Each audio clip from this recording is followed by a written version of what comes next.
My name is William J. Gray. I started out in the Marine Corps in 1961 in Billings, Montana. And just after I graduated from high school, stayed inactive and reserve for about 6 years. Kind of ironic, I have never been out of an active, semi-active military role in my life. Started when I was 16, well, 18, and then just kept going. Most of the time, I was all right because you had to have 20 and a half years federal service to get a commission or reserve unit. I never really accomplished that because I got my commission before that 20 years before it started.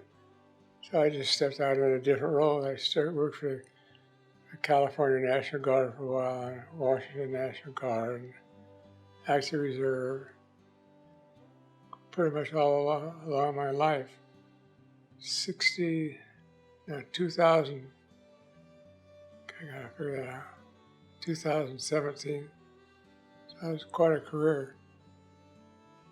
Then I got my commission, and at that point, I was locked in at 28 and a half years commission service. So the enlisted service didn't count against me. So I just kept right on going up until the end. You know, I was always a wild card when I was a kid. I drove street rods and built hot rods. And most of my friends did too. We were kind of a wild bunch. Didn't get in too much trouble. Stayed out of it a lot. Probably not as much as we could have, but it wasn't bad. The first car I built was a 1934 Ford 5-window coupe. That little flame jar. That's what I built. And it was a good thing for me because it kept my feet on the ground. I told my dad once I wanted to go to drop out of high school. He says, "If you can't because you don't have any way to get around." He says, "Well, you've got a car, don't you?" I said, "Yeah, but I don't figure it'll be mine when I leave home." He said, "Yeah, you're probably right." So I got that all done and fixed up. Drove to high school in Billings. My dad was in World War II as a radio operator. And I went down and talked to him, and I decided to join up. And he says, "Why don't you talk to me about it first?" I said, "Well, I guess I'm going to be the one that's going through the whole problem, not you, so I don't worry too much about it." He says, "As long as I keep my nose clean and stay out of trouble, I'm okay." He says, "Well, the Marine Corps will keep you straight." They did. It was a real eye-opener for an 18-year-old kid. I was in about 46 years. After I got out of the Marine Corps, I stayed in Billings and went and got my degrees. And I took a year's, not a sabbatical, but just basically a break from high school and college to go back to graduate school. So I did that. And I just kind of hit and run from then on. I got a degree in elementary education, got a degree in special education. On one course short of a degree, a master's degree in, it seems like forever ago, in rehab counseling. They'd give you, I think the hardest course I ever worked was after I got all the foolishness done. I had 3 courses I had to finish, I had to take one undergraduate course, one graduate course, and one elective. I never worked so hard in my life as I had when I hit those 3 courses because they're designed to weed people out. Well, I'd already been through the process, so it didn't bother me too much. And then I finished that. took a job teaching in California. Can't be footloose, fancy free when you're tied down to them. They look at you with crossed eyes and you start getting in trouble. So, and I started getting in trouble, just raising hell. So I married a girl I knew in high school. We had one boy, Jason, my son. I never talked my two boys into going to school, into going into service. I figure after all those years, seeing what a hassle it is, basic understanding of what you need to do and making decisions and doing right. And he does a pretty good job. He stays out of trouble. I can't argue with it. Probably when my second son was born, we were running an operation in Fort Benning, down in the swamps. They got some nasty territory down there. Snakes and alligators and snapping turtles. And I'm not sure what all else is in there, probably more. I just got a radio message. It told me I had a son, had to go 3,000 meters to another point of reference. So off we went for not a march, but not a joyride either, but in the early 1980s. Yeah. Give us a break of getting out of the area to do what we needed to do. But you make a lot of friends in the reserve, make a lot of friends in active duty. Well, I think that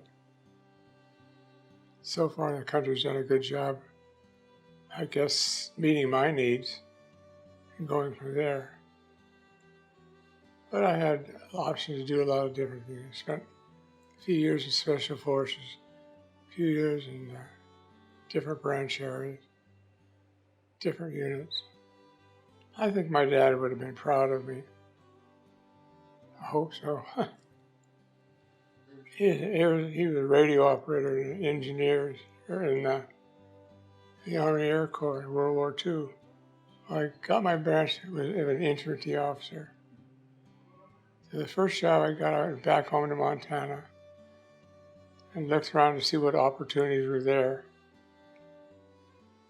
And the one thing that I kept trying to do, which put me to a unit that I had no interest in doing. One was, it was ordnance. I had no desire to break up sticks and use as dunnage around the items that were storage so to keep them off the ground. You know, everybody does their little piece of the pie, and eventually you start trying to form it the way you want to do it. That frustrates some people.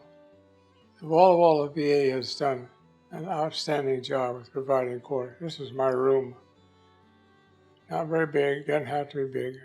I had bigger houses than this. My son's back in Goldendale, Washington. He's looking over the house and property. I don't really have to do anything. I can eat what I want, when I want, go to bed whenever I want, or read. Well, if I want to read all night, I can do that too. It's almost like being single. Well, I had to make up my mind that I was going to enjoy it. Because that's where I've been. The sheer boredom would drive me crazy. So that's why I pick up these and read it from there. Well, I think that in looking at it, the way I grew in my career, I started in the Marine Corps and got up doing an ROTC tour in Maine. That was interesting, very interesting. Had one shot I could have gone to Hawaii, but being a holiday, they don't necessarily want us training their troops. So that didn't work out too well. But I've learned a lot of things. I've done a lot of different things. I guess you could call it adventure training. I went to jump school, went to jump master school, went to scuba school. Oh, I like both ways. I've been swimming ever since I could walk. I liked ROTC. It was a different assignment to me. It fit right in because I got to interact right with the students.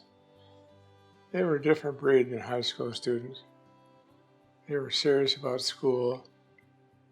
They took planning their future, trying to plan their future out. So me as the infantry special ops guy, so my students were kind of like little wild lost children. But they got out of it. I always wondered what happened to those kids. Kids are young. A lot of them are retired right now. I figured someday paths would cross and go from there. Well, I think the military has been a great opportunity for me because it basically allowed me to do what I wanted to do in a different environment. The students like that.